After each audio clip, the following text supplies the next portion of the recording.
आपको नमस्ते और thank you for joining me today. मैं आज अपनी गीता की क्लास कलकत्ता से कर रहा हूँ, माय होम टाउन कलकत्ता। और मेरे पास और कोई रेफरेंस की किताब नहीं है सिवाय जो मैं लेकर आया हूँ एक ही। तो उसी को पढ़ के उसी से बातें करेंगे जो भी करेंगे, and we will take it from there the way it comes. अब जैसा हम शुरू करते हैं, अब शुरू से पहले हम एक बार अ, एक छोटा सा मंत्र पढ़ के बताता हूँ आपको।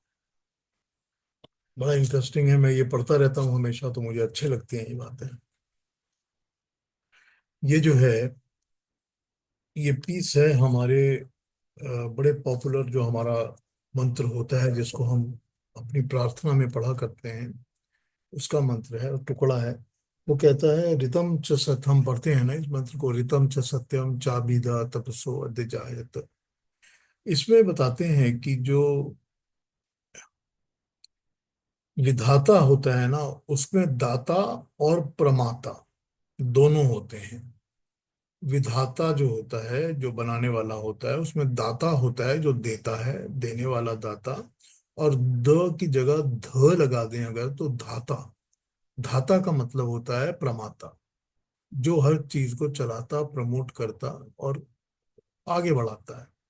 तो ऋत और सत्य का आविर्भाव अबिध और तपस के द्वारा होता है। अबिध का मतलब होता है अबिध। अबिध का मतलब होता है प्रकाश वाला या सर्वज्ञ। जिसको हर चीज का ज्ञान होता है वो अभिद्ध होता है, और जो प्रकाश वाला होता है वो अभिद्ध होता है। तपस का मतलब होता है क्रियाशील, कि जो क्रिया करता है वो तपस वाला क्रियाशील हो गया। ये दोनों परमात्मा के नाम और गुण हैं। हर वस्तु के स्वरूप का परमात्मा को ज्ञान है, और इस तत्व ज्ञान द्वारा हर वस्तु को वो रचता है। तो पहली बात तो यह है कि परमात्मा को हर वस्तु के स्वरूप का, कि वो वस्तु कैसी है, कैसी होनी चाहिए, इसका ज्ञान है। और उस ज्ञान के हिसाब से ही वो हर वस्तु को रचता है, क्रिएट करता है। सत्य को उत्पादन करने वाला तपस नाम वाला और तपस गुणों वाला परमात्मा है। तो रचने वाला, काम करने वाला, क्रिया करने वाला, हर किस्म की चीज करने वाला केवल परमात्मा है। ये उसका तपस गुण है। और सत्य में दो चीजें आती हैं, एक तो पदार्थ यानी कि ऑब्जेक्ट्स, और दूसरी आती है क्रिया या घटना यानी इवेंट्स। सूर्य एक पदार्थ है, सन एक पदार्थ है, सूर्य का निकलना एक घटना है। यहाँ दोनों चीजें होनी चाहिए। कारण से कार्य की उत्पत्ति, कारण से कार्य की उत्पत्ति पदार्थ और घटना दोनों के द्वारा होती है। पदार्थ से भी होती है, घटना से भी होती है, कारण से कार्य की उत्पत्ति। ये दोनों चीजें परमात्मा अपने तपस के द्वारा ही करता है। काल की अनुभूति, काल यानी समय की अनुभूति सृष्टि की गतिशील वस्तुओं की प्रगति से होती है।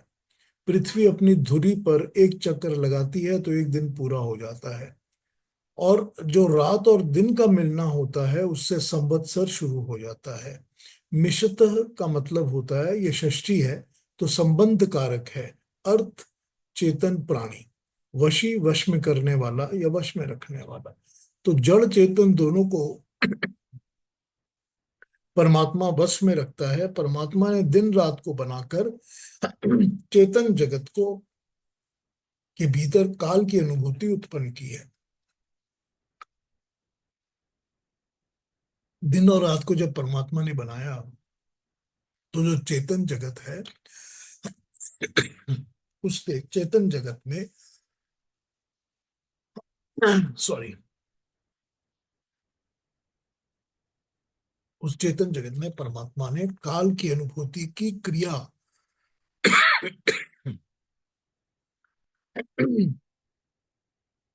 उत्पन्न की है। सृष्टि रचना ईश्वर का स्वभाव है, सदा रचता रहता है, रचता रहेगा। यथा पूर्वम कल्पयत, ये परमात्मा का अपना ही एक स्वरूप है। तो यहाँ दो तीन बातें हो गई। एक तो ये हो गया कि जो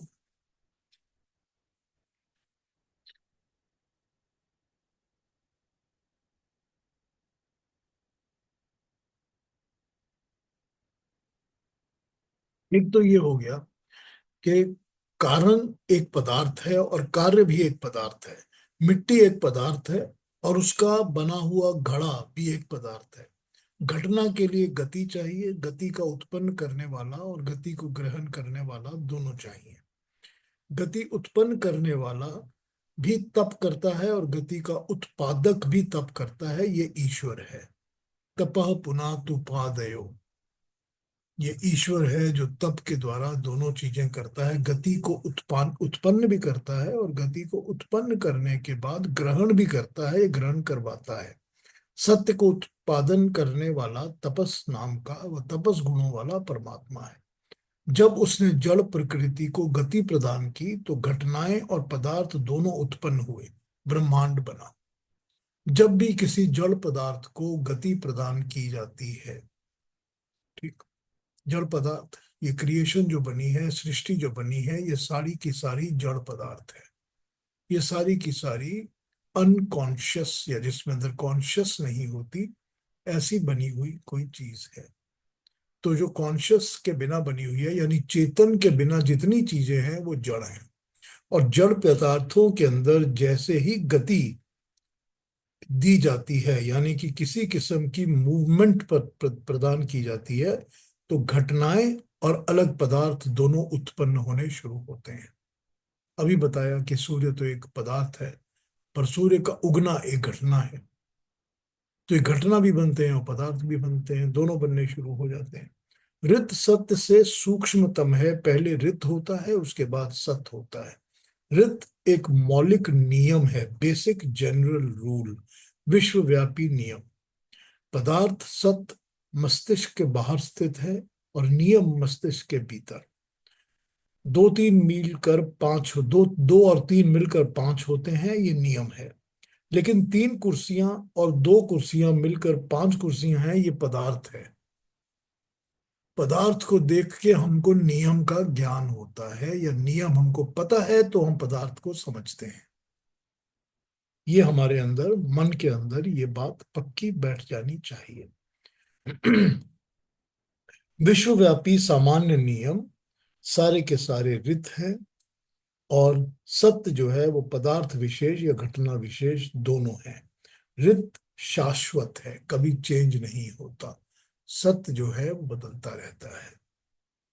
अब ये जो है बड़ा ही इंटरेस्टिंग सारा का सारा डिस्कशन है, या यूं कहूं कि जो मैं ये पढ़ता रहता हूं, क्योंकि मुझे बहुत इंटरेस्टिंग लगती हैं ये बातें। तो मैं इनके ऊपर विचार करता रहता हूं कि किस तरह से हमने इन चीजों को क्लासिफाई करके अपने लिए समझा दिया है कि परमात्मा की क्रिया को हम छोटे छोटे मंत्रों के अंदर इतनी क्लैरिटी के साथ समझाते हैं, और इतनी अच्छी तरह उन बातों को हमारे सामने रखा जाता है कि पढ़कर बड़ा सुकून, बड़ा आराम मिलता है, बहुत मजा आता है इसको पढ़कर। यही होता है कि हमको पता चलता है कि परमात्मा की क्रिया क्या है, कि सारी सृष्टि के बनने में ऋत पहले बनते हैं, नियम पहले बनते हैं। अब वो बड़ा क्लियरली इस चीज को समझ में आ गया कि नियम तो हमारे मानसिक मस्तिष्क के अंदर बैठने वाली चीज है। ठीक, जब नियम हमारे मस्तिष्क में बैठ जाते हैं तभी हम चीजों को, पदार्थ को, जो भी चीजें होती हैं, घटनाएं होती हैं या प्रोडक्ट्स होते हैं, उनको हम ठीक तरह से समझ सकते हैं या उनको हम एनालाइज कर सकते हैं। लेकिन ये रित सबसे पहले, तो ऋतम च सत्यम जो होता है ना, उसमें रित हमेशा पहले आता है, जो परमात्मा के बनाए नियम है, और सत्य उसके बाद आता है। सत्य जो होता है वो चेंज हो सकता है, रित चेंज नहीं होता। तो सत्य चेंज कैसे होता है? आज जो है इस समय रात है, तो ये सत्य है कि ये रात है, लेकिन नियम जो रित बने हुए हैं वो तो चेंज नहीं होंगे ना।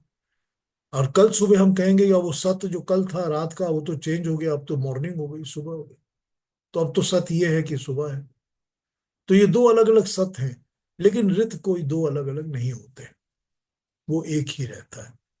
तो ये जो बड़ा इंटरेस्टिंग सा कॉन्सेप्ट है ना परमात्मा के बाद क्रिएशन को बनाने का, इसके जब हम डीप अंदर जाते हैं और इसको समझना शुरू करते हैं तो हमको पता चलता है कि जो भी मानसिक हिसाब नियम हम अपने मन में बैठा लेते हैं, हम दुनिया की हर चीज को, हर पदार्थ को, हर वस्तु को, हर घटना को उसी नियम से नाप तोल कर एनालाइज करते हैं और सोच समझते हैं। ये हमारे अंदर एक नेचुरल इनबिल्ट बात आ जाती है, और ये होना भी चाहिए ऐसे ही, क्योंकि ऐसे ही होगा। तो ये एक एक्सटेंसिव, इसको आप जितना एक्सपैंड करके सोचेंगे और सोचते रहेंगे, आपको एक नई नई कॉन्सेप्ट, नई नई बातें समझ में आने लगेंगी, ह्यूमन बिहेवियर की, प्रकृति के नेचर के बिहेवियर की, और परमात्मा के क्रिएशंस की, और परमात्मा के गुणों की, कि क्या क्या गुण है परमात्मा के। सर्वज्ञ तो है ही, सब जानता है, तभी तो सब क्रिएट करता है। और उसने ये प्रकृति, ये क्रिएशन, ये दुनिया जो है वो इतनी बार बनाई है और कॉन्स्टेंटली बनाता रहता है कि ये चीज तो उसके, ये कहा जा सकता है कि it is part and parcel of his daily activities, ये यूं कहा जा सकता है। खैर, छोटे से मंत्र पर चर्चा करने की आज मर्जी, इच्छा हो रही थी, तो मैंने किया है। हम लोगों ने 4 श्लोकों पर बात कर ली है, 15वें अध्याय के। और मैंने उन 4 श्लोकों को पिछले संडे, सैटरडे रादर, दोबारा से एक बार आपको समझाया था। मुझे उम्मीद है कि वो अच्छी तरह बैठ गए होंगे समझ में, पता चल गया होगा कि हमने क्या बातें की और क्या नहीं की। अब ये संसार को एक वृक्ष समझना जो कि उल्टा लटका हुआ है, और उसकी टहनियां जो हैं वो सारी की सारी हमको बांधने वाले विषय हैं, जो हमको जकड़ लेते हैं, और उन्हीं को काट के उन्हीं से बाहर निकलना है। अब ये जो होता है ना, देखिए, कहने सुनने में तो this seems to be very crude, कि हम इसको कह सकते हैं कि ये तो बड़ा अजीब सा कॉन्सेप्ट यूज किया है कि तलवार से काट लो। बहुत ही अजीब सा कॉन्सेप्ट यूज किया है, ये हम कहने सुनने में इस बात को कह सकते हैं। लेकिन आप एक बार इसको रियलिटी से सोचिए, रियलिटी से ये सोचिए कि हम कौन सी अपनी अटैचमेंट्स हैं, हम जिन चीजों से जुड़े हुए हैं, चाहे वो हमारे खाने पीने की चीज हो, चाहे हमारे धन दौलत की, प्रॉपर्टीज की चीजें हों, और चाहे हमारे अपने बच्चे हों या ग्रैंड चिल्ड्रन हो, कौन सी ऐसी अटैचमेंट है जिसको कि हम बड़े आराम से छोड़ सकते हैं? हम छोड़ ही नहीं सकते, हमसे छूटता ही नहीं है कुछ। इनको छोड़ने के लिए ही तो कहा गया है ना, कि जैसे तलवार से काटना पड़ता है ना, ऐसे ही इस संबंध को हटाना पड़ता है, वरना ये छूटता नहीं है। तो फिर उसमें दूसरी चीजें होती है कि फिर वो वक्त की, समय की, या परमात्मा की तलवार आ जाती है, और फिर वो कट जाती है चीजें, और रिलेशनशिप सब कट जाते हैं। लेकिन वासनाएं क्योंकि अंदर दिमाग में बैठी हैं और चलती रहती हैं, तो फिर अगले जन्म को भी हमको फिर उसी को लेके चलना पड़ता है। तो जब वो वासनाएं नहीं रहेंगी, तो हमको फिर अगले जन्म में उसको लेके कैरी फॉरवर्ड नहीं करना पड़ेगा। वो वेट हमारे ऊपर नहीं होगा, जिस वेट के कारण हमको दोबारा जन्म लेके उन्हीं वासनाओं को पूरा करना, ये हमारे पास फिर जरूरत नहीं होगी। तो इस तरह से हमको भगवान कृष्ण ने अपनी बात समझाई है, जो कि यही बता रहे हैं कि हाउ टू, कैसे।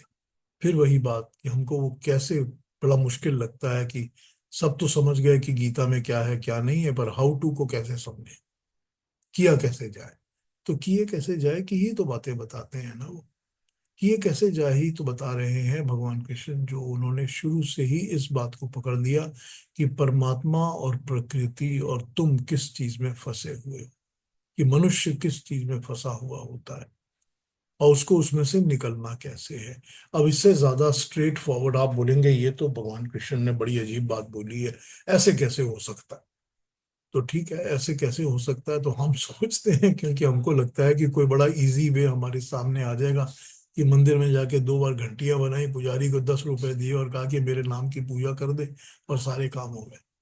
हम तो यही सोचते हैं, क्योंकि इसी तरह से हम पले बड़े हैं, इसी तरह से हम लोग समझते हैं हर बात को। मगर बड़ा क्लियर भगवान कृष्ण बताते हैं कि ये ऐसा कुछ होने वाला नहीं है। तुमको उठ के बड़ा सख्त कदम लेना ही पड़ेगा, अगर तुमको छूटना है प्रकृति के बंधन से। अगर अपनी इंद्रियों को विषयों से अलग करना है, तो तुमको सख्त कदम लेने ही पड़ेंगे, क्योंकि इस तरह से ये प्रकृति है। अब गीता के 15th चैप्टर तक आते आते हमको पता चल गया है कि भगवान कृष्ण की शैली बोलने की क्या है, बताने की क्या है, समझाने की क्या है। वो हर बात को एनालाइज करके डिटेल में समझा देते हैं कि कैसे करना है, हाउ टू, ये भी बता देते हैं। अब आपको अगर उसको लग रहा है कि इतना क्रूड और इतना अटपटा सा है तो कोई बात नहीं है, समझ के आप अडॉप्ट कर सके तो करें, नहीं अडॉप्ट कर सके तो फिर कोई बात नहीं, अगला जन्म तो है ना, फिर समझ में आ जाएगी कोई बात। तो बड़ा सिंपल और स्ट्रेट फॉरवर्ड भगवान कृष्ण का मैसेज है इन सब बातों में। तो आगे बढ़ जाते हैं और अब हम अगले 5 नंबर और 6 नंबर ये 2 श्लोक पढ़ते हैं। इसके बाद हम 7, 8, 9 भी पढ़ लेंगे और फिर हम उस पर चर्चा कर लेंगे और देखेंगे क्या कहते हैं, क्योंकि अब भगवान कृष्ण जो है अपनी बात को डिटेल करना शुरू करेंगे और डिटेल के साथ वो बताना शुरू करेंगे। अब ये जो 5 श्लोक मैं बोल रहा हूं आपसे, अब जो बोलूंगा मैं 5 से लेके 9 तक, ये श्लोक जो हैं ये वो श्लोक हैं जिसको लेके सबसे ज्यादा ट्रांसलेशंस और मीनिंग करने वाले लोग भटकते हैं और भटक भटक के पता नहीं किस किस जगह पहुंच जाते हैं। खैर, let us go through them and find out how they look. Alka ji हमको नंबर 5 और 6 पढ़ दीजिए प्लीज। श्लोक नंबर 5 और श्लोक नंबर 6, 15वें जी अध्याय का। जी। निर्माण मोहाजित संग दोषा अध्यात्म नित्या विनिवृत्त कामाः द्वंद्वे विमुक्ता सुख दुख संगे गच्छन्ते मूढ़ाः पदं व्यं तत् न तद्भासते सूर्यः न शशांको न पावकः यद्गत्वा निर्वर्तन्ते तद्धाम परमं मम। Thank you so much, thank you so much Alka ji, thank you. Number 5 हमको कहता है, जो लोग अभिमान और मोह से मुक्त हो गए हैं, जिन्होंने आसक्ति के दोष को जीत लिया है, जो दिन रात आत्मा में निमग्न है, जिनकी सब कामनाएं शांत हो गई हैं, जो सुख दुख नाम के द्वंद्वों से मुक्त हो गए हैं, वे उस अध्यय अविनाशी पद को प्राप्त करते हैं। तो निर्माण मोहा, मान और मोह जिनका खत्म हो जाता है, जित संग दोषा, जीत लिया है आसक्ति संग के दोष को, संग अटैचमेंट, किसी से जुड़ना, उसको जीत लिया है। अध्यात्म नित्या, नित्य निरंतर आत्मा के अध्यात्म के चिंतन में लीन रहते हैं। विनिवृत्त कामः, कामनाओं से रहित, काम जिनके शांत हो गए हैं। गत स्पृहा, स्पृहा जिनकी शांत हो चुकी है, अटैचमेंट्स जिनके शांत हो चुके हैं। द्वंद्व, दुख और सुख के द्वंद्वों से विमुक्त हो गए हैं, छूट गए हैं। सुख दुख संगई, सुख और दुख नामक संग से गच्छन्ति, अमूढ़ा मोह से रहित होकर जो हो गए हैं वही पदम अविनाशी पद को प्राप्त होते हैं। तो ये इनका 5 नंबर है। 6 भी पढ़ता हूं फिर इनको समझाने की कोशिश करूंगा। वह अव्यय पद मेरा परम धाम है, वहां पहुंचकर लौट कर नहीं आया जाता। वहां पर ब्रह्म के कारण स्वतः इतना प्रकाश है कि न वहां सूर्य को प्रकाश देना पड़ता है, न चंद्र को, न अग्नि को। ये तो स्वयं उसकी ज्योति से ही प्रकाशित है। न तत् भास्यते, प्रकाशित होता है सूर्य, न शशांक यानी चंद्रमा, न पावकः अग्नि, वहां पर कुछ भी चीज ऐसी नहीं है, और वहां जाकर निवर्तनते, लौटते नहीं है उस धाम को, परम धाम को। इन दोनों को समझ लेते हैं। यहाँ पर भगवान कृष्ण वही बात बोल रहे हैं जो वो पहले भी कई बार बोल चुके हैं। वो पहले भी इस बात को बता चुके हैं, पिछले चैप्टर्स में भी वो यही बात को समझा चुके हैं कि अगर तुझे परम धाम को प्राप्त करना है, अगर तुमको मोक्ष की प्राप्ति करनी है, अगर इस जन्म मरण के बंधन से छूटना है, तो तुमको हर किस्म की अटैचमेंट्स को छोड़ना ही पड़ेगा। जो भी आसक्ति है उस आसक्ति को छोड़ना पड़ेगा, क्योंकि वो आसक्ति ही तुमको खींच कर चिपका देती है और बार बार जन्म लेना पड़ता है। यही आसक्ति है। उसके बाद अभिमान, मान, अभिमान और मोह। अब देखिए, अभिमान और मोह को छोड़ना कितना इम्पॉसिबल और डिफिकल्ट है। ये देखिए, आप कहीं भी देख लीजिए, किसी से आप कोई बात करिए, थोड़ी सी बात करिए, इंसान इमीडिएटली तुनक जाता है और कहता है कि, सोचता है कि नहीं नहीं, तुमने ये कैसे कहा, मैं बिल्कुल ऐसा नहीं हूं, मैं ऐसा हूं वैसा नहीं हूं। कितनी जल्दी इंसान का अभिमान जाग उठता है, कितनी जल्दी उसके फोर फ्रंट पर, उसके प्रोटेक्शन के लिए अभिमान का शील्ड उसके सामने खड़ा हो जाता है। और फिर किसी से कह के देखिए कि तुम्हारे यहाँ तो ये चीज अच्छी है, अब वही कोई भी चीज कही, देखिए कैसा मोह है लोगों को अपने हर चीज के साथ, हर प्रोटेक्शन, हर चीज के साथ उनको कितना मोह है, कितना ज्यादा अटैचमेंट है। यही तो भगवान कृष्ण कितनी बार इस बात को समझा चुके हैं, बार बार, कि तुमको अपना मान, अभिमान और मोह छोड़ना पड़ेगा। कितनी बार बता चुके हैं, सेकंड चैप्टर से बताए जा रहे हैं, कि बात बता रहे हैं बार बार, कि तुमको अभिमान और मान और मोह मुक्त करना पड़ेगा। हर आसक्ति को छोड़ना पड़ेगा। दोष, वो कहते हैं आसक्ति के दोष को, संग के दोष को, किसी के साथ संग हो लेना, किसी अटैचमेंट के साथ जुड़ जाना, चिपक जाना, दोष है। अब इससे ज्यादा और क्या बताया जा सकता है कि कोई भी चीज जो मेरे को अटैचमेंट जिस भी चीज से है, वो चीज एक दोष है। और उससे छूटना, छूटना ही पड़ेगा, क्योंकि जब तक नहीं छूटूंगा तब तक मैं अपनी ही आत्मा के अंदर निमग्न नहीं होऊंगा। क्योंकि या तो मैं प्रकृति और प्राकृतिक वस्तुओं से चिपका रहूंगा, और या मैं अपनी आत्मा के पास आऊंगा। ये तो वही पेंडुलम है जो कि या इधर घूमेगा या उधर घूमेगा, और जब उधर जाएगा तो इधर नहीं आएगा। ये तो पक्की बात है।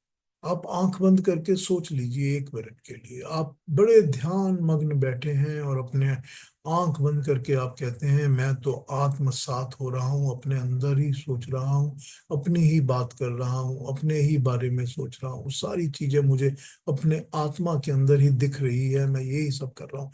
एक हल्की सी बाहर से आवाज आ जाती है, आपका ध्यान 1 सेकंड में भटक जाता है। 1 सेकंड नहीं लगता दिमाग को, ध्यान को भटकने के लिए। क्यों? क्योंकि वो आवाज जो है वो प्राकृतिक वस्तु है, जिससे आप ऐसे जुड़े हुए हैं कि आत्मा के ध्यान के अंदर भी वो भटक जाता है इंसान। तो होना तो ये चाहिए कि होने दीजिए, जितना भी हल्ला हो रहा है, जितनी भी आवाजें हो रही हैं, मैं अपने इस ध्यान से भटकूंगा ही नहीं, हिलूंगा ही नहीं। जब तक वो स्टेज नहीं आएगी तब तक हमको ये पता भी नहीं चलेगा कि हम आत्मा के ध्यान में हैं कि नहीं है, और प्रकृति से कितने जुड़े हैं। तो जो आत्मा के साथ निमग्न रहता है, और जिसकी कामनाएं शांत हो चुकी हैं, कोई कामना ही नहीं बची है, ये भी नहीं चाहिए, वो भी नहीं चाहिए, ऐसा भी नहीं, वैसा भी नहीं, कुछ नहीं चाहिए। ये भी नहीं कि मैं कितना अच्छा काम कर रहा हूँ, कि मैं तो जी महान हो गया हूँ, मैंने इतनी अच्छी अच्छी बातें बताई हैं, मैंने इतने अच्छे अच्छे काम किए हैं, कर्म देखो मेरे कितने सुंदर हैं, कितने अच्छे हैं, दुनिया वाले मुझे याद करेंगे। ये भी तो कामनाएं हो जाती हैं ना, ये भी तो कामनाएं हैं सारी। ये भी कामनाएं नहीं चाहिए, इनसे भी मुक्त, कोई कामना ही नहीं होनी चाहिए। कामना ही तो हमको चिपकाती है या जोड़ती है ना। जैसे ही कामना दिल में जागती है कि मुझे तो ये चाहिए था, वैसे ही तो हम जुड़ जाते हैं ना, जो चाहिए उसके साथ जुड़ जाते हैं, जो भी चाहिए उसके साथ जुड़ गए। हम जैसे ही जुड़ गए किसी कामना के साथ, बस हम चिपक गए प्रकृति के साथ, और हमारे फिर वापस आने का एक रीजन तो हो गया कि तुमको उस कामना को पूरा करने के लिए दोबारा जन्म तो लेना ही पड़ेगा। तो मोक्ष और मुक्ति का तो सवाल ही पैदा नहीं होता। तो कामनाएं ही ऐसी चीजें हैं जिनसे मुक्त होना, शांत होना बहुत जरूरी है। सुख दुख खत्म हो गए सारे, ना सुख से फर्क पड़ता है ना दुख से फर्क पड़ता है। क्योंकि अगर कामनाएं नहीं हैं, अगर अटैचमेंट्स नहीं है, अगर मोह नहीं है, अभिमान नहीं है, तो सुख दुख नहीं होगा। सुख दुख तो इन्हीं से होता है ना। हमको तो दुख तभी होता है जब हमारे अभिमान को चोट पहुंचती है या हमारी कामनाएं पूरी नहीं होती हैं, तभी तो हमको दुख होता है ना। तो जब दुख ही नहीं होगा, क्योंकि कामनाएं को होने से फर्क ही नहीं पड़ता कि हो रही है कि नहीं हो रही है, और ना उसका सुख होगा क्योंकि हमको फर्क नहीं पड़ेगा कि कौन सी कामना है ही नहीं। कामना तो पूरी क्या होगी, होगी पूरी, क्या होगी नहीं होगी, फर्क ही नहीं पड़ता। जब वो स्टेज हमको आएगी और हम आसक्ति के दोष से मुक्त हो जाएंगे, हमने आसक्ति के दोष को जीत लिया होगा। जब हम आसक्ति के दोष को जीत लेंगे, अब ये आसक्ति का दोष, अटैचमेंट का दोष, कितना बोल्ड, कितना बोल्ड डिस्क्रिप्शन है भगवान कृष्ण का, कितना बोल्ड कि ये आसक्ति एक दोष है। और जब उस आसक्ति के दोष से हम मुक्त होंगे, और ये एक ऐसा दोष है जिसको हम पाले ही हुए हैं, हमेशा से हमने पाला हुआ है इस दोष को, और हम इससे मुक्त होना ही नहीं चाहते। हम तो इससे और भी चिपकना चाहते हैं। ये देखो जी, मैंने क्या कमाल का काम किया है, अब मैं इसके साथ थोड़ा और चिपक सकता हूँ। अब तो मैं और भी नेक्स्ट लेवल पर बड़ा बन गया हूँ, और भी महान हो गया हूँ जी, मैं पहले तो ऐसा था, अब मैं और भी ऐसा हो गया। कितना ज्यादा चिपकते हैं हम आसक्ति। अब पहले मेरे बेटे थे, अब बेटे का भी बेटा है और उसका भी बेटा हो गया, तो मैं और भी चिपक गया हूँ। अब उनकी भी शादी हो गई है, अब उनको भी ये करना है, ग्रेजुएशन करना है, पता नहीं क्या क्या दिमाग में घूमता रहता है।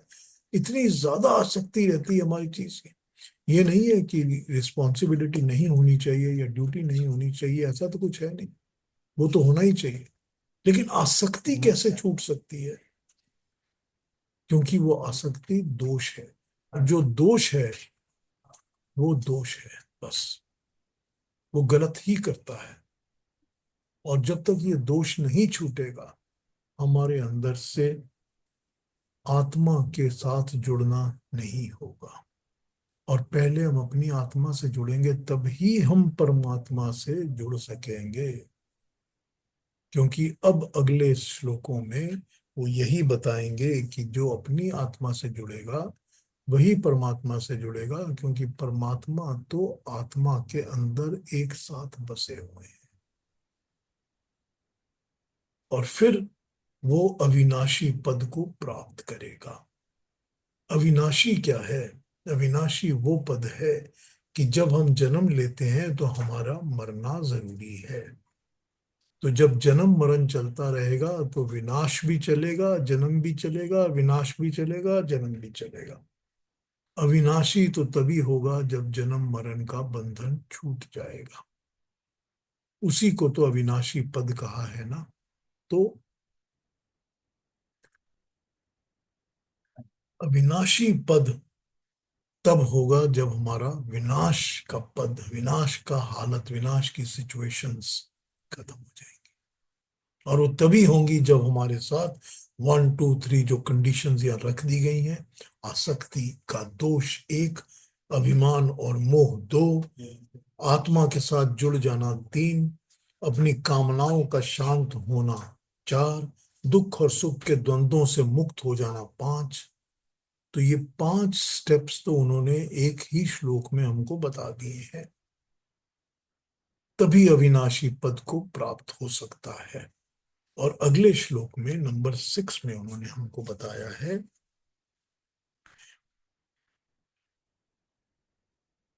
6 में वो हमको क्या बताते हैं कि वो अध्याय पद मेरा परम धाम है। वो पद जो है, जो अविनाशी पद है, अध्याय पद, जिसमें कि मैं रहता हूं, वो मेरा परम धाम है। वहीं मैं रहता हूं, वहीं मैं हमेशा रहता हूं। वहां पहुंचकर कोई लौटता नहीं है, लौटने की आवश्यकता नहीं पड़ती। क्योंकि फिर जब मुक्ति और मोक्ष मिलता है तो जन्म लेने की आवश्यकता नहीं पड़ती। जन्म लेने की आवश्यकता तो तभी पड़ेगी जब कामनाएं रहेंगी, मोह रहेगा, अभिमान रहेगा, तभी जन्म लेने की आवश्यकता पड़ेगी। तो जब ये मोह और कामनाएं नहीं रहेंगी तो जन्म लेने की आवश्यकता नहीं पड़ेगी, फिर लौटना नहीं पड़ेगा। कि फिर प्रकृति में जन्म लिया, फिर दोबारा आ गए, फिर लौटना पड़ा। वो लौटना नहीं पड़ेगा। वही मेरा अध्यय, मेरा परम धाम है, मैं वहीं रहता हूँ। क्योंकि मुझे लौटने की आवश्यकता ही नहीं है, मुझे जन्म लेने की कोई आवश्यकता नहीं। मैं मोक्ष प्राप्त आत्मा हूं जिसको कि कोई जन्म लेने की आवश्यकता नहीं। और वहां पर तो स्व प्रकाश है। वहां इतना प्रकाश, ज्ञान प्रकाश, वो सब वैसा ही है जैसे कि मेरे अंदर प्रकाश है, या परमात्मा के अंदर हम ज्योति देखते हैं, या परमात्मा के अंदर हम रोशनी प्रकाश देखते हैं। उस प्रकाश के लिए न सूर्य की जरूरत है, न चंद्र की, न अग्नि की। क्योंकि ये सूर्य चंद्र अग्नि भी तो मैंने, परमात्मा ने प्रकृति के लिए ही बनाए हैं ना। तो जब सूर्य चंद्र और अग्नि जो है वो प्रकृति की ही वस्तुएं हैं, और प्राकृतिक वस्तुओं की आपको आवश्यकता ही नहीं होगी, तो वहां पर तो परमात्मा का प्रकाश होगा। क्योंकि परमात्मा ने ही तो ये सूर्य चंद्र और अग्नि बनाए हैं जिनको वो प्रकाशित कर रहा है।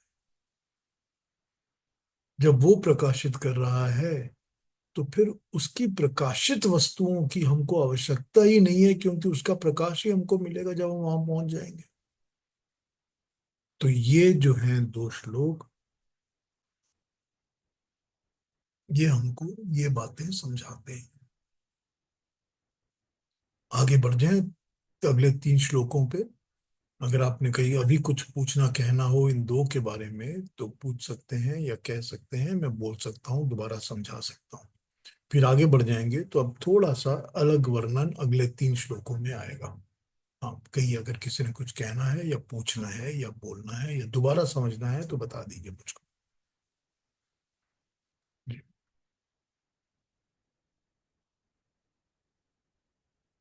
वल्का जी, अब मेरे को 7 8 9 एक साथ पढ़ दीजिए, 3।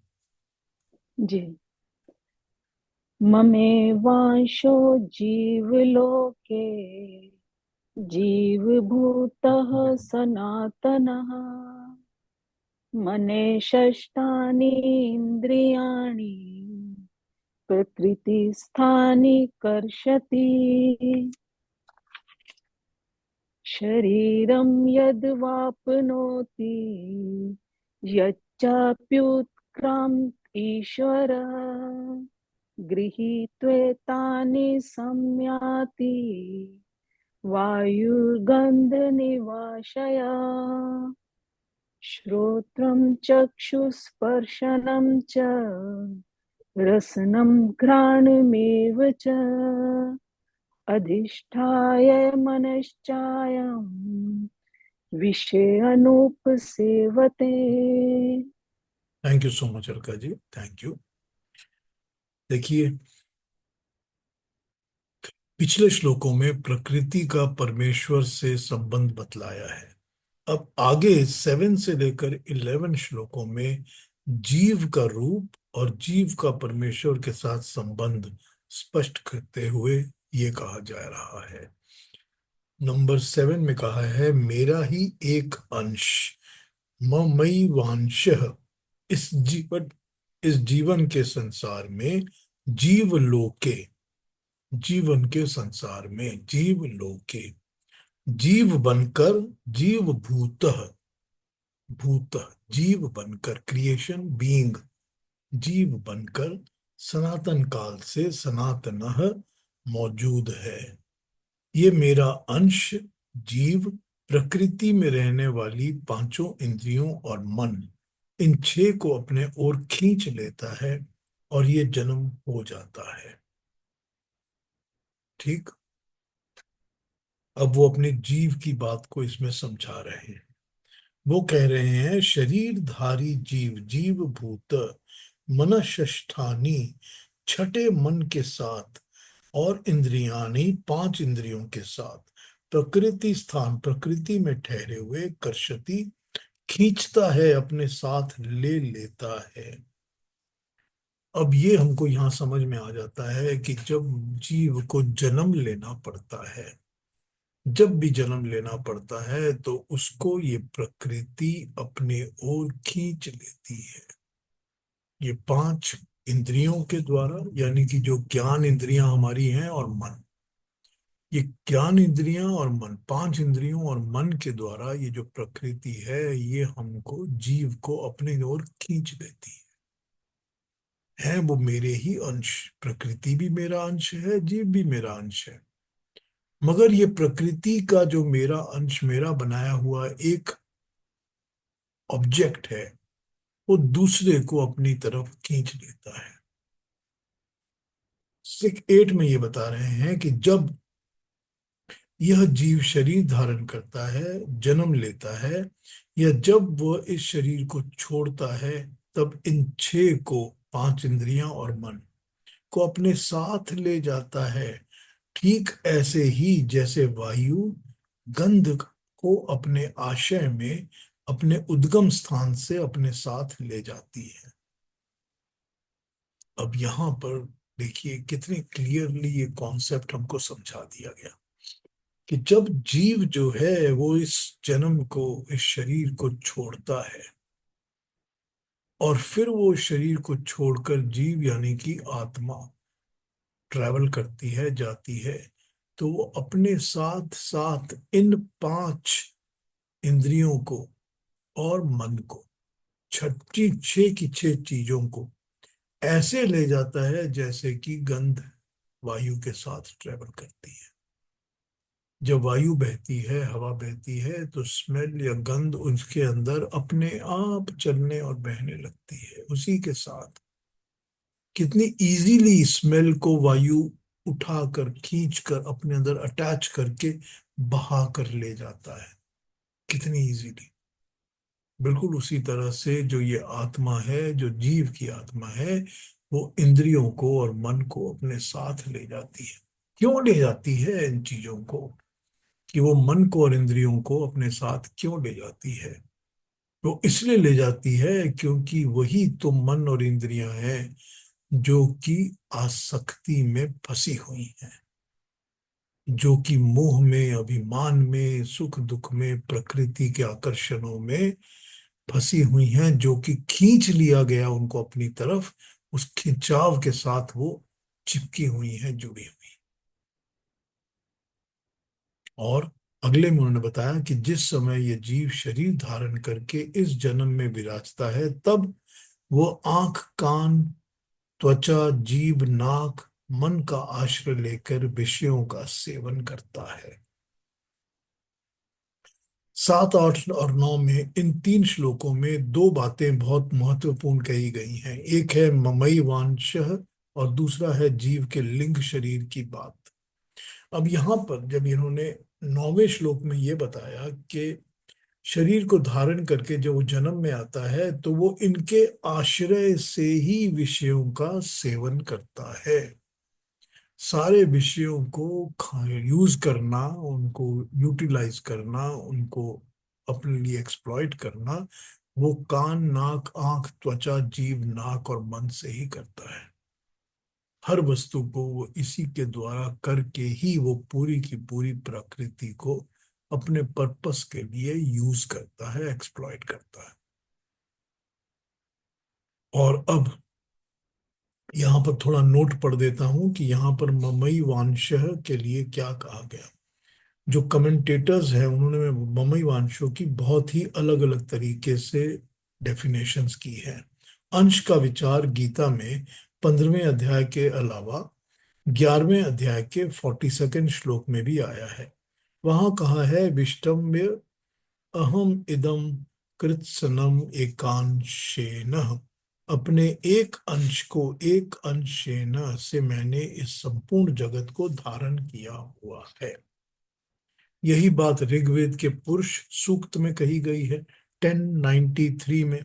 वहां कहा है कि पादो अस्य विश्वाभूतानि त्रिपादस्य अमृतम दिवी, उसका एक पाद से, एक अंश से यह विश्व बना है।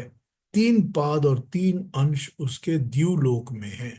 इसका अभिप्राय यह है कि जो चराचर जगत हमको पूरा का पूरा दिखता है, वो उसका कुछ ही एक चौथाई अंश ही है। द्युलोक में देखें तो न जाने ये सृष्टि कहाँ तक चली गई है। वेदों ने कहा है कि सृष्टि ब्रह्मा का एक पाद है। गीता ने कहा कि जीव ब्रह्म का एक अंश है। अंश का स्पष्टीकरण करते हुए वेदांत के समर्थक शंकराचार्य का कथन है कि जैसे आकाश सर्वव्यापक है, किंतु घड़े के अंदर जो आकाश है या घर के अंदर जो आकाश है, यानी घट आकाश मठ आकाश, उसके अंश कहे जा सकते हैं, वैसे ही ब्रह्म का जीव अंश है। इस देह में जो ब्रह्म रूप जीव रूप में वर्तमान है, वो ब्रह्म का अंश है। ब्रह्म सत्यम जगन मिथ्या जीवो ब्रह्मैव नापरः।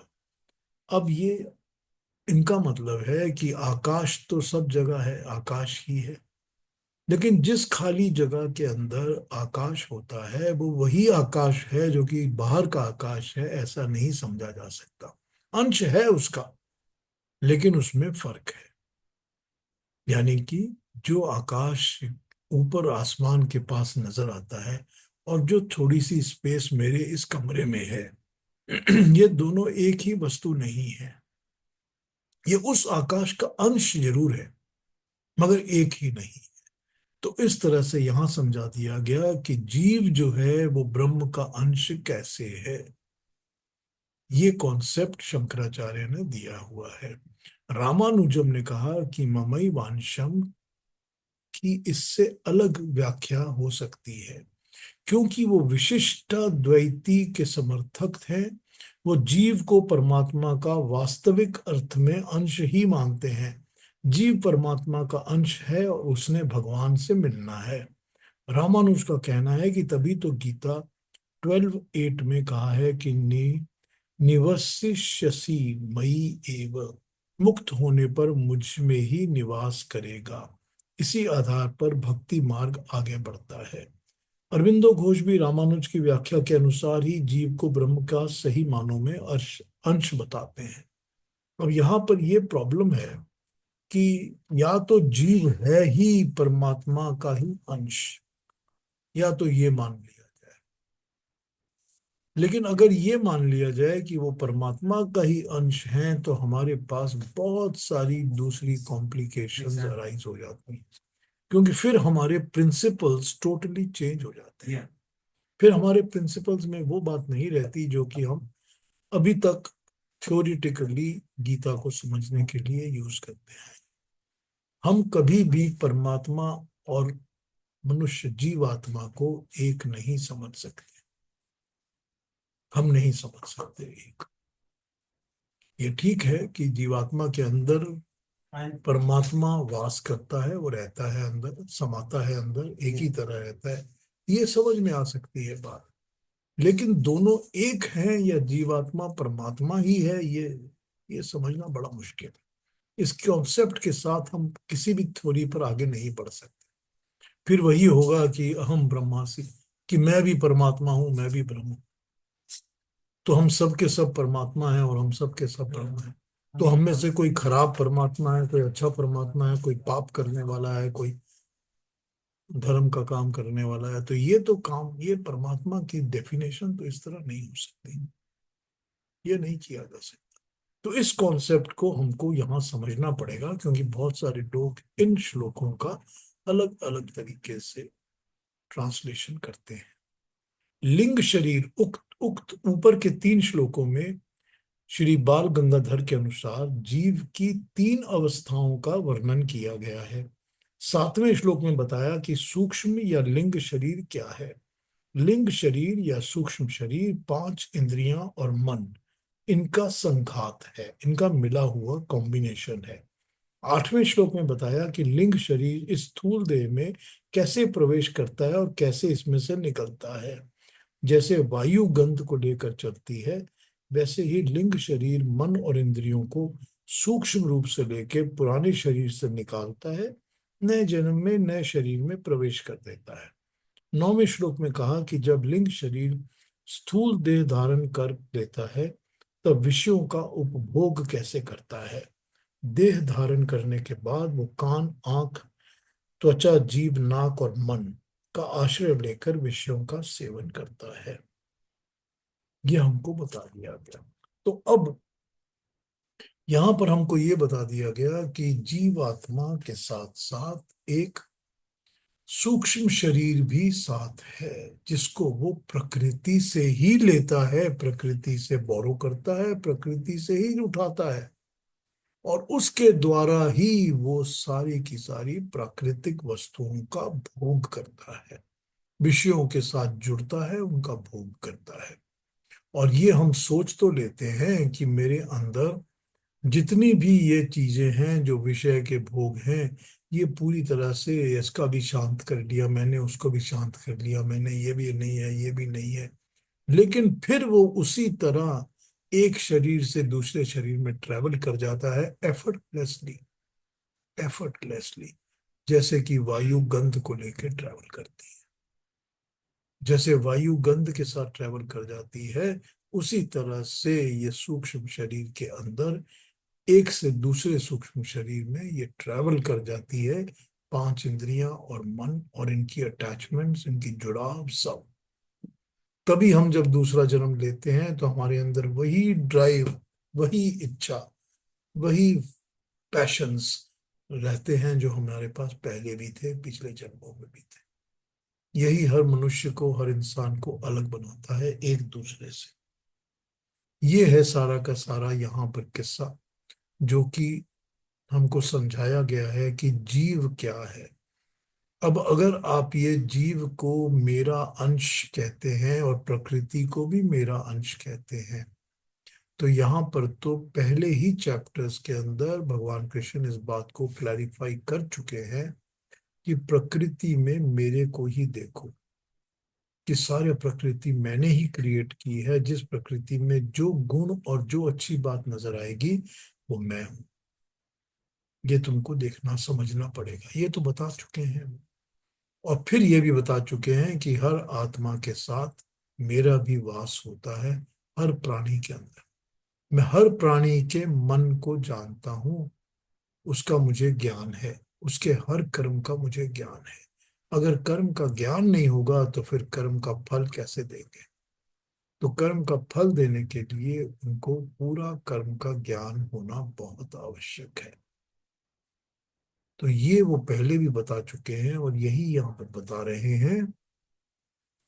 अंश तो मेरे हैं, प्रकृति भी मेरा अंश है और जीवात्मा भी मेरा अंश है, मगर ये प्रकृति ही जो है वो जीवात्मा को बांध लेती है, खींच लेती है। और वो खींचने के लिए यूज होते हैं पांच इंद्रियां और मन, उसी से सब खींच लेते हैं। पांच इंद्रियां, आंख, कान, नाक, गंध और त्वचा, यानी कि टच, फील। ये सब चीजें जो हैं यही हैं जो बांध लेती हैं, क्योंकि यही तो प्रकृति जो है वो वायु की तरह हमारे अंदर डाल देती है, वायु की तरह निकाल के अगले शरीर में डाल देती है, जैसे वायु गंध को ट्रेवल करता है लेके। ये यहाँ पर प्रिंसिपल्स हमको समझा दिए गए हैं इन तीन श्लोकों के अंदर। मैंने आपको बताया कि इन श्लोकों की ट्रांसलेशंस दूसरी तरह से कैसे हो सकती है, फिर उसमें प्रॉब्लम्स क्या अराइज होंगी अगर हम उसको वैसे ही समझेंगे तो।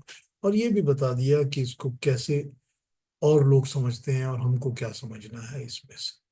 और फिर ये बड़ी क्लियरली बता दी गई बात, क्योंकि अगर परमात्मा का अंश जीवात्मा है और जीवात्मा ही परमात्मा का अंश है पूरा का पूरा, तो फिर उसको तो ये प्रकृति की पांच चीजें और छठा मन जोड़ ही नहीं सकता, जोड़ ही नहीं सकता। परमात्मा के अंदर तो कोई कामना नहीं है, कोई इच्छा नहीं है, कोई वासना नहीं है, कोई पैशन नहीं। उसको तो इससे कोई फर्क नहीं पड़ता कि हम जो मनुष्य हैं वो उसकी भक्ति करते हैं या नहीं करते। उसको तो कोई फर्क नहीं पड़ता, हमको पड़ता है, हम कर सकते हैं, वो उनको को, उसको कोई, परमात्मा को तो कोई फर्क नहीं पड़ता। और वो तो ऐसा है नहीं कि कोई चापलूसी सुनेगा, वो तो उसने तो जो फल, कर्म का फल देना है वो फल देना है, उसमें तो कोई काट छांट है ही नहीं। तो यहाँ पर हमको इन श्लोकों को 9 नंबर तक इस तरह समझना पड़ेगा। 10 और 11 पर भी हम आगे चर्चा इसी तरह कर लेंगे और वो भी समझेंगे कि क्या बोला जा रहा है वो हम कल पकड़ लेंगे। तो आज अब किसी ने कुछ पूछना, कहना, बोलना हो तो प्लीज पूछ लीजिए। कहना हो कह लीजिए, बोलना हो बोल लीजिए। अगर दोबारा कोई चीज समझनी हो तो मुझे बताइए, मैं दोबारा समझा दूंगा। हाँ जी। Anyone wants to say anything?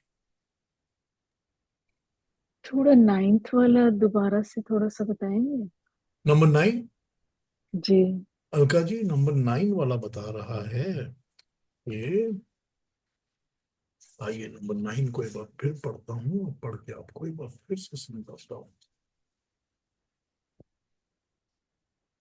Number 9 बता रहा है कि जिस समय यह जीव शरीर धारण करके इस जन्म में विराजता है, तब कान, आंख, त्वचा, जीभ, नाक और मन का आश्रय लेकर विषयों का सेवन करता है।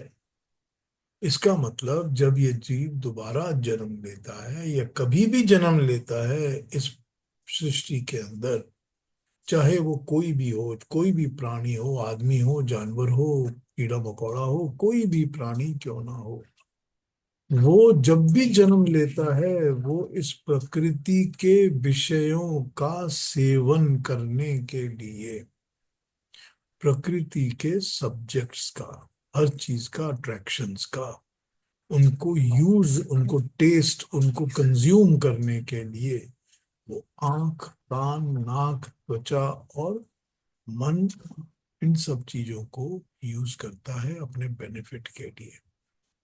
और इनको यूज करता है तो इनके साथ वो जुड़ जाता है, चिपक जाता है। फिर इनसे वो अलग होना नहीं चाहता, क्योंकि यही उसके वाया मीडियम बन जाते हैं to use and to abuse everything that is available in the nature. ये इस 9 नंबर का मतलब है। ठीक है अलका जी?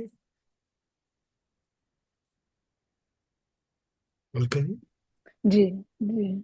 आ रहा है कि अभी कंफ्यूजन है? नहीं, आ गया। आ गया। ठीक है।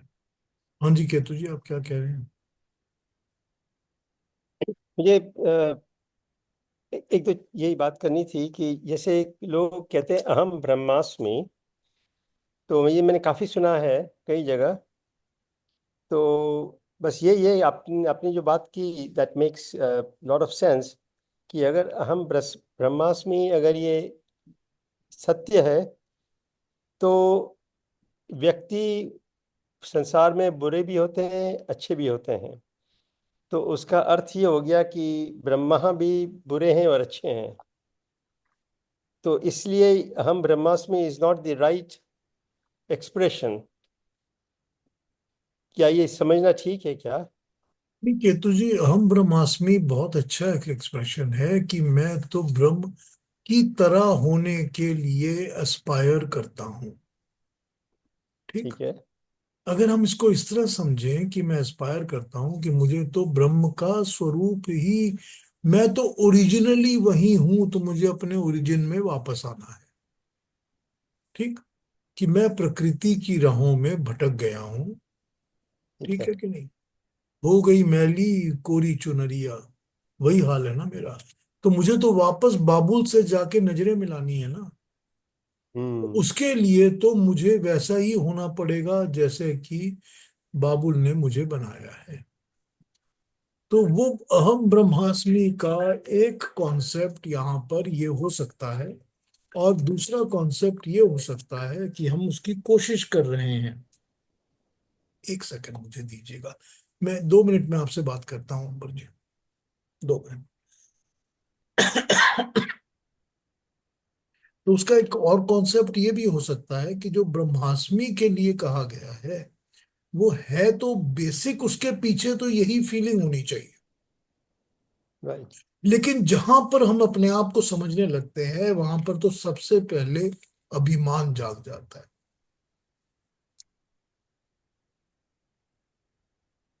सबसे पहले लगता है कि अब तो मैं परमात्मा, मैं बन गया हूं। हम्म।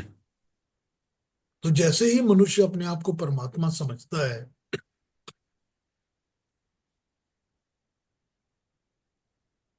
उसके अंदर अभिमान जागना शुरू हो जाता है। और जैसे ही अभिमान जागना शुरू हो जाता है, वो ब्रह्मासी तो होता ही नहीं है कुछ, क्योंकि अभिमान ही अभिमान है उसके अंदर। फिर परमात्मा होने की बात क्या है? फिर ये भूल धारणा हो जाती है कि मैं परमात्मा का स्वरूप हूँ। इस भूल धारणा से वो सफर करने लगता है, और फिर वो ब्रह्मा से उतना ही दूर हो जाता है जितना वो सोचता है कि मैं ब्रह्म हूं। तो ये तो सारे ये के सारे जो कॉन्सेप्ट, मिसकंसेप्शन हुआ ना लोगों में, मिसकंसेप्शन हुआ ये लोगों में कि मैं ब्रह्मा, अहम ब्रह्मास्मि, अर्थात मैं ब्रह्मा हूँ, और अहंकार से वो दूर हो जाता है। पर वो मिसकंसेप्शन उसके में भरा रहता है कि वो फिर भी अहम ब्रह्मा है। आप ये कह सकते हैं, ये कह सकते हैं आप, बिल्कुल बिल्कुल कह सकते हैं आप। तो अगर इसके कॉन्सेप्ट को जो बेसिक है, अगर उसको समझा जाए, तो समझ कर तो यही आ जाएगा कि हम ब्रह्मासी, तो मुझे तो इस प्रकृति से कुछ लेना देना ही नहीं है। लेकिन ये तो है नहीं कि मैंने प्रकृति को क्रिएट किया है, ये धारणा तो दिमाग में आ नहीं सकती। तो ये जो थिन लाइन है ना इसकी अंडरस्टैंडिंग में, ये बहुत जरूरी है। और यही बहुत जरूरी लाइन जो है वो लोगों को भटका देती है। ठीक है ना? ठीक है। एक और बात ये भी है कि जैसे आपने कहा था जीव परमात्मा का अंश है, परंतु ये दोनों एक नहीं है। ये ठीक है ना? जी। तो इसलिए शरीर में परमात्मा भी होता है और आत्मा भी होती है, पर ये दोनों एक नहीं है, इसलिए दोनों ही हैं। हाँ, ठीक बात। दो ही हैं। हाँ, ऐसा समझना ठीक है ना? हाँ, और शरीर में प्रकृति भी होती है, तभी तो शरीर बनता है। हाँ, प्रकृति तो भी होती तीनों है। चीजें रिप्रेजेंट होती हैं शरीर के अंदर। तो आप कह राइट। सकते हैं कि तीनों का एक ही है सोर्स, तो एक ही परमात्मा ही है सब कुछ, ये तो ठीक है। लेकिन समझने के लिए ये क्लासिफिकेशन अलग करने की बहुत जरूरत पड़ती है। तीनों एक नहीं है। नहीं हाँ, तो हम समझ नहीं सकेंगे बात को प्रॉपरली। ठीक है। ठीक है ना? हाँ, धन्यवाद। धन्यवाद। हाँ जी, और कोई बात? और महात्मा ने इतनी टफ सिचुएशन में क्यों डाला?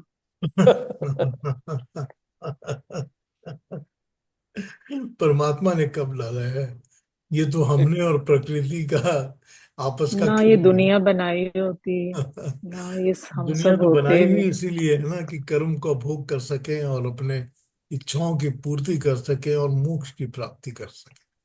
हम बनाई सब भी इसीलिए। वहीं रहते हैं उनके पास, क्यों बनाई? हाँ, वो तो नहीं, पर चाहते हैं। अलका जी, अलका जी, इसमें ये भी जी। है ना कि करोड़ों वर्ष पहले आपके जैसे आपने जो सोचा था, ऐसे कई लोगों ने सोचा था, तो परमात्मा ने कहा कि ठीक है, मैं नहीं, परमात्मा सृष्टि नहीं बनाऊंगा। तो सृष्टि नहीं बनी, और फिर लोगों को आकर्षित होने लगे प्रकृति में, तो बोला चलो मैं प्रकृति बनाता हूँ। तो फिर we are back to square one. तो ये विशियस सर्कल बन गया एक तरह से। और हम फंस गए। निकालने का रास्ता भी तो बता रहे हैं ना। बहुत टफ है ना। हाँ, टफ तो है, अब फंसे हुए हैं तो टफ है। बिल्कुल। हाँ जी, और कोई बात? नहीं, मुझे एक अलका जी को एक और बात कहनी थी कि फंसने का जो निकालने का रास्ता है, तभी तो परमात्मा ने जलेबी बनाई है। अब जलेबी में घूमते रहो तो बात अलग है, नहीं तो एग्जिट तो ढूंढना ही पड़ेगा। हाँ, एग्जिट ही तो परमात्मा ढूंढ, परमात्मा ने पीएचडी हेल्प जलेबी कर रहे हैं परमात्मा एग्जिट ने के लिए। जलेबी नहीं बनाई, जलेबी हमने बनाई है। नहीं, वो तो ठीक। ये हमारा काम है। वो तो ठीक है जी। चलिए, कल मिलते हैं। कल फिर और बातें करेंगे ना, इस पर आगे हाँ बढ़ेंगे जी। कल। फिर भी कोई क्वेश्चन हो, कोई पूछना हो, कुछ कंफ्यूजन हो, तो मुझसे जरूर पूछ लीजिएगा। कल same time we will meet again. ठीक है? चलिए। जी। हाँ जी। थैंक यू, धन्यवाद। नमस्ते। नमस्ते। Enjoy your नमस्ते। Calcutta stay. Thank you, thank you very नमस्ते, मच। नमस्ते जी। नमस्ते। नमस्ते।